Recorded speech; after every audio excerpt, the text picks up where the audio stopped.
अस्सलामुअलैकुम, I am zoologist Kinza Mariam and welcome back to my YouTube channel. आज हम देखते हैं कि इलेक्ट्रोकार्डियोग्राफी क्या होती है, जिसे ईसीजी कहा जाता है और वो क्यों करवाई जाती है। तो सबसे पहले देखते हैं कि what is electrocardiograms. Heart muscle is in the process of depolarisation produce electrical signal. दिल जो है वो जो कंट्रैक्शन और उसका रिलैक्सेशन का जो प्रोसेस होता है उसे हम जो है वो डीपोलराइजेशन कहते हैं।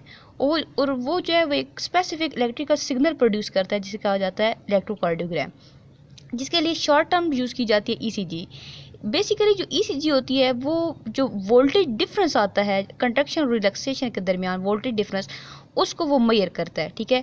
और वो मेजरमेंट कैसे होती है, जो बॉडी की सरफेस के ऊपर कुछ इलेक्ट्रोड्स रख दिए जाते हैं डिफरेंट पार्ट के ऊपर, तो वो एक्स्ट्रा सेलुलर इलेक्ट्रोड जो बॉडी के प्लेस होते हैं तो उनके ज़रिए जो है वो उसे रिकॉर्ड किया जाता है। आगे हम देखते हैं कि नॉर्मल ईसीजी क्या होती है। नॉर्मल ईसीजी में हम कुछ अल्फ़ाबेटिक वर्ड यूज़ करते हैं, पी, क्यू, आर, एस और टी की टर्म्स यूज़ करते हैं। तो पी वेव जो होती है वो बेसिकली एक्साइटेशन लेवल को शो करती है, और वो जो एक्साइटेशन होती है वो जब एट्रिया की कंट्रैक्शन से पहले शो होती है एक्साइटेशन। सेकेंडली जो क्यू आर एस एक कम्प्लेक्स होता है, क्यू आर एस 3 जो डिजिट्स होते हैं ये बेसिकली कम्प्लेक्स, ये जो होते हैं ये वेव वेंट्रिकुलर कंट्रैक्शन से थोड़ा टाइम पहले जो है वो शो करती है।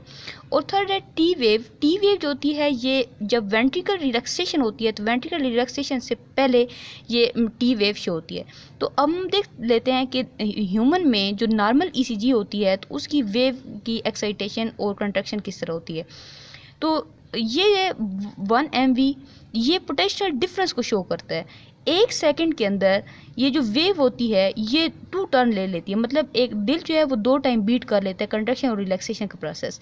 ये पी वेव की जो एक्साइटेशन है ये स्लाइटली जो एक्साइटेशन है ये पी वेव को शो करती है, और ये एट्रिया की कंट्रैक्शन है ये क्यू आर एस ये 3 डिजिट जो हैं वो बेसिकली एक कम्प्लेक्स को शो करते हैं। ये जो एक्साइटेशन है और फिर ये डी एक्साइटेशन है, ठीक है।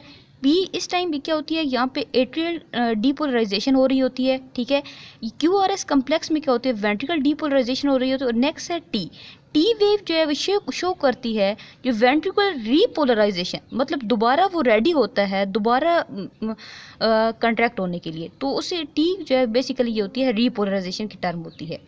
नेक्स्ट हम देखते हैं कि जो ईसीजी होती है वो यूज़ क्यों होती है, ईसीजी क्यों करवाया जाए, उसके यूजेस वगैरह।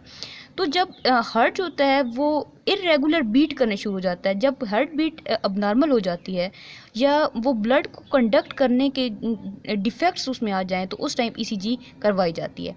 सेकेंडली मायोकार्डियल हाइपरट्रॉफी होती है कि जब हार्ट का साइज होता है वो इंक्रीज़ हो जाए, या ब्लड के अंदर जो है बॉडी पार्ट में ब्लड की डेफिशिएंसी हो जाए बॉडी किसी भी बॉडी के पार्ट में, तो उस टाइम ईसीजी करवाई जाती है। या इन्फेक्शन, जब ऑक्सीजन का कंटेंट किसी बॉडी पार्ट में कम हो जाता है तो उस टाइम क्या करवाते हैं, ईसीजी करवाई जाती है।